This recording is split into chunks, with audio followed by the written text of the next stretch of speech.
Бәріңе сәлем, мен бүгін сіздерге шынайы өмірге негізделіп шығарылған Каас фильмін қысқаша айтып беретін болам. Деффорд, оңтүстік Лондон, 1993 жыл.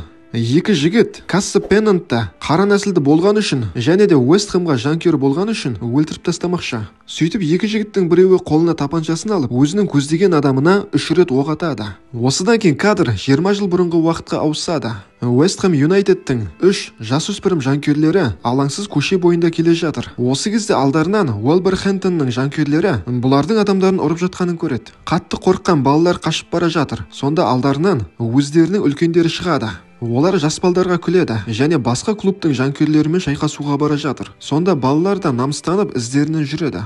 Бұл толпа Уэст Хэмнің топовый фирмасы болатын. Ал олардың басшысы Стив Хоган. Сонда қара нәсілді кішкентай Каас бұл төбелеске өз еркімен қуана қатысты. Бұл кезде Каас бар болғаны 14 жаста болатын және осы кезде ол өзін алғаш рет өте маңызды адам сезінді. Осыған дейін баланың жағдайы ойдағыдай болмаған еді. 49 жастағы ақ нәсілді әйел кішкентай Кэрол есімді қара нәсілді баланы асырап алады. Бала 10 жасқа толғанда басқалар секілді түсінің ақ болғанын қалады. Бірақ та денесі қанша сабындап жуса да баланың денесі ағармады. Бір күні қара баланы алдынан 3 бұзақы күтіп алады. Олардың арасындағы ең мықтысы ең қысқа бойлысы екен. Бұзақылар балаға қайта тиісіп, оның қара түсті нәсілін мазақ қылады. Алайда сол күні екі жігіт келіп, қара жігіттің сөзін сөйлейді. Соның арқасында Кэрол алғаш рет бұзақыларға қарсы тұрып, олардың сазайын береді және сол күннен бастап үшеуі дос болып кетті.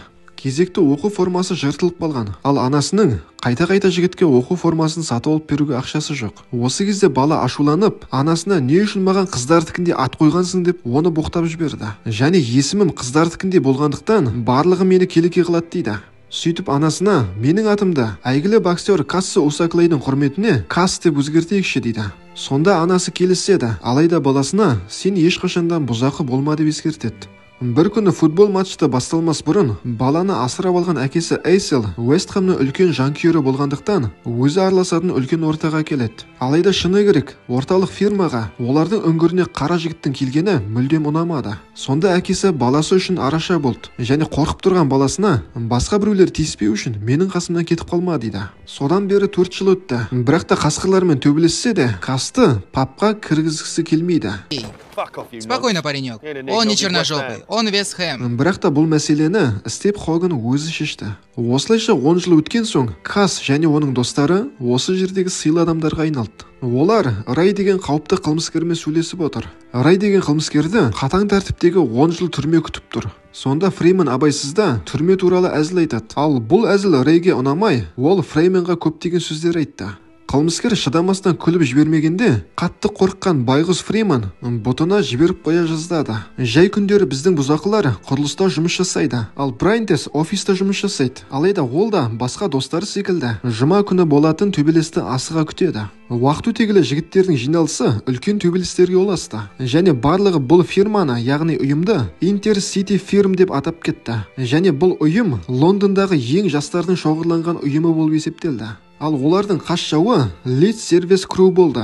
Екі жақ ұйымы да қатты айқайлап, бір-бірімен төбелесуге дайын. Ал біздің үлкен Каас әрдайым талпаның алдында жүреді. Әзірге алаңның артқы жағында барлығы төбелесіп жатқанда, екінші жақтың жанкүйерлері бұлардың фаптарына кіріп, ішінің астан кестенін шығарды. Брайантес достарына журнал әкелді. Бұлардың жек көретін Челси командасы әдеттегідей журналдың бірінші бетінде. Ал олар болса 4-ші орында. Жатын бөлмеден Фрейманның сүйіктісі шықты және ол Каасты сасық жануар деп келеке қылады. Сол үшін де Фрейман оған ашуланып, сүйіктісін тыр жалаңаш күйінде көшеге шығарып жібереді. Каастың көңіл күйі жоқ, бірақ та ол келесі шабуылды қалай жасаймыз деп қапылуда. Ол Ньюкасл мен бомба үшін келіссөз жүргізбекші.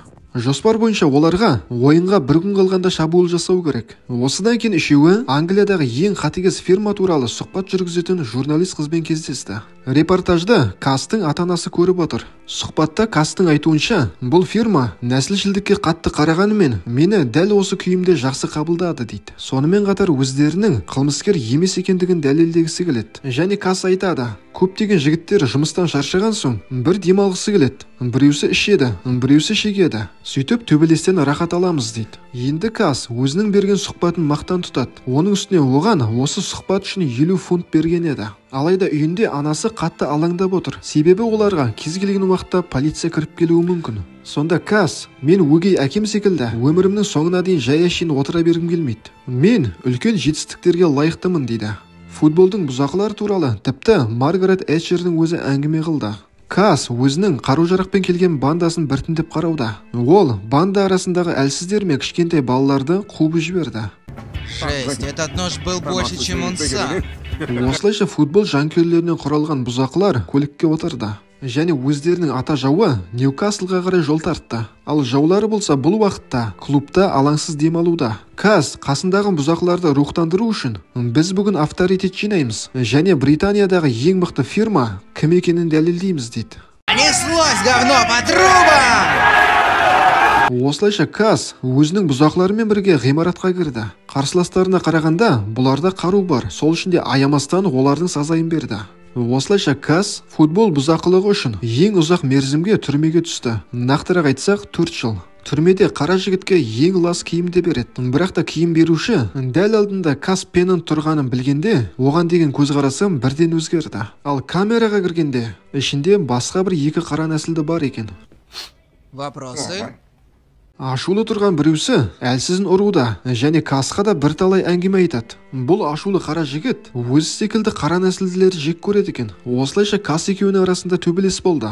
Және шамалы уақыттан кейін әлгі жігіт қолына алма салады. Ал кейін өздігінен ашуын басып, өзінің орнына барып жата қалды. Не хочу делить свою камеру с белым хулиганом. Осылайша Кас басқа камераға ауысты. Алайда мұндағы көршісі де сен өзіңнің мәдениетіңді білуің керек деп миын ашытып жатыр. Единственная культура, которую я знаю, это Вест Хэм бля Юнайтед. Түрме біздің Касқа мүлдем ұнамады. Мұнда тіпті канализация құбыры да жоқ. Сол үшін де жуынып шайнатын жерінің барлығы тек қана легенмен орындалады. Бір күні Касты түрменің авторитетіне әкеледі. Сөйтсе бұл өзінің ескі танысы Рэй екен. Оны жақында ғана бұл жерге ауыстырған.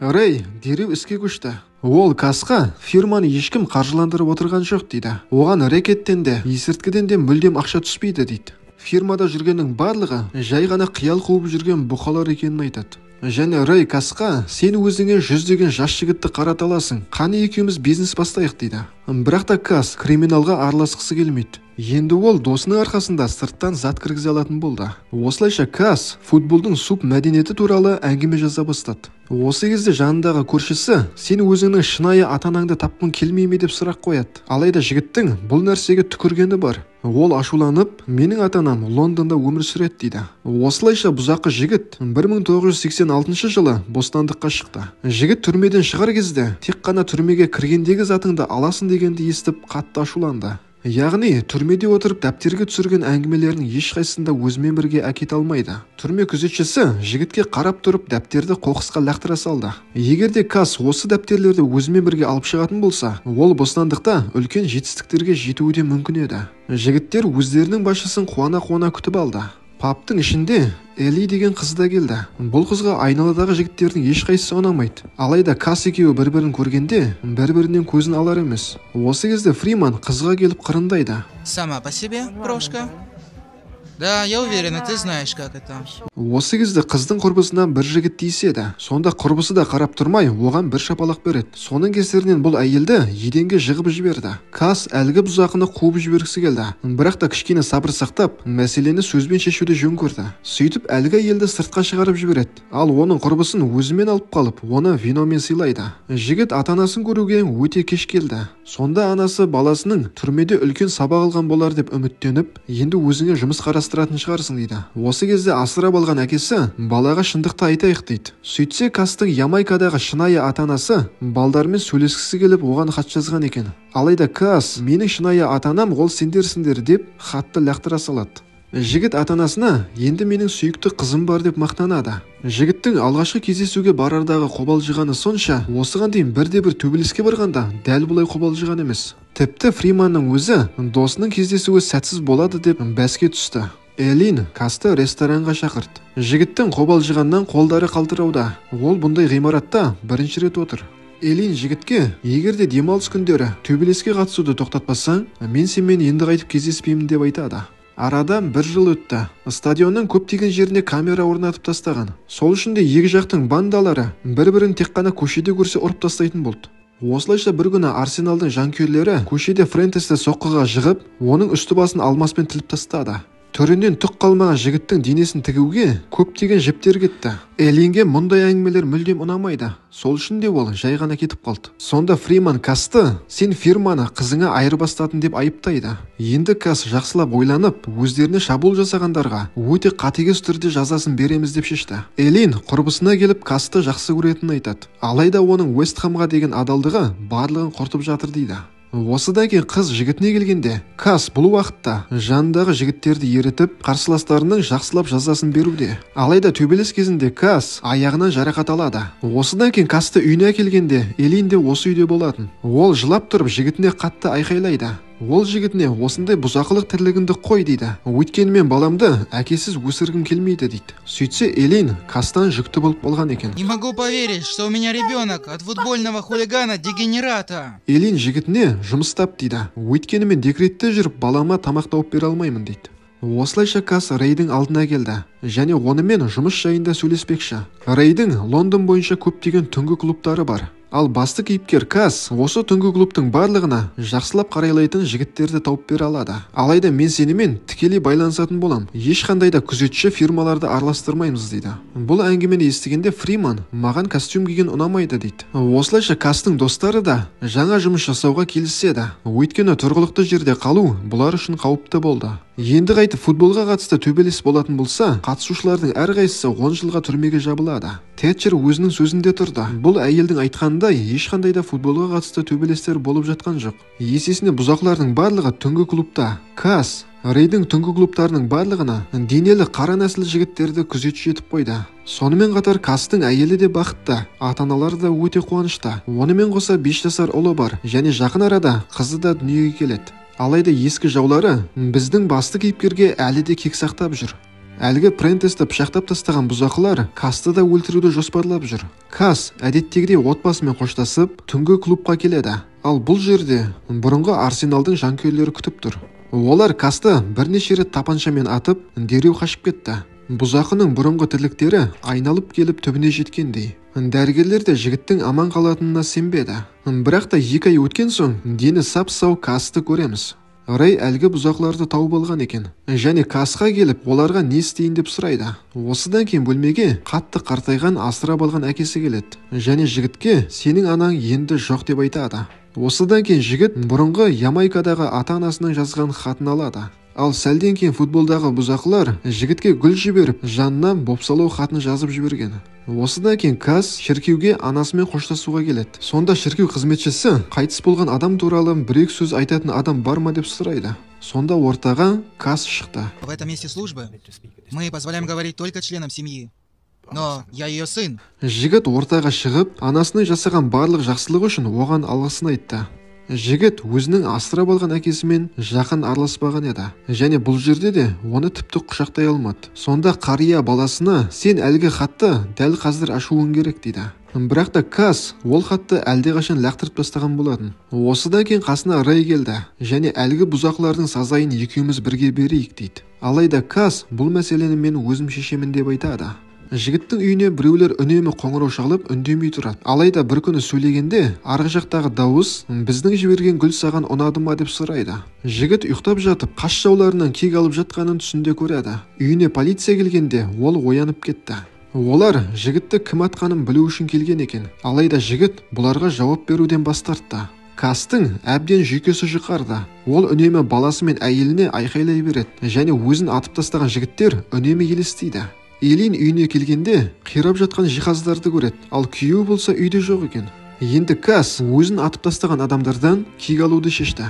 Өзінің адамдарының барлығын ерітіп, жігіт қарсыласының клубына келді және табыттың ішіне көптеген қару-жарақ жасырған екен. Осылайша ішке кіргенде Кас өзін атқан жігіттің қолына гүл ұстатады, ал кейін басына тапаншасын тақайды. Ал жанында тұрған Рей шүріппені бас дейді. Алайда Кас осыған дейін кек сақтап келген адамын өлтірмеді. Жігіт бақытсыздық мені аңдып жүреді деген қате пікірін енді түсінді. Кас әлгі жігітті өлтіріп, өмір бақи түрмеге отырудан мүлдем қорықпайды. Ол бар болғаны дәл осы сәтте Элин мен балаларын ойлады. Өйткені оның отбасы үшін Кастың банда арасындағы авторитеті мүлдем маңызды емес. Оның отбасы Касты қалай бар болса, дәл солай жақсы көреді. Және дәл осы сәттен бастап жігіт бұның барлығын түсінгендей болды. Достар, бейне ұнаған болса, арнаға тіркеліп лайк басып кетейікші. Және достар, экранға шыққан дәл осы жанрдағы оқымысты бала футбол бұзақыларының қатарына қосылды деген шолуымды көруді ұсынамын. Өте керемет фильм, сіздерге ұнайтынына күмәнім жоқ. Келесі көріскенше аман сау болайық достар.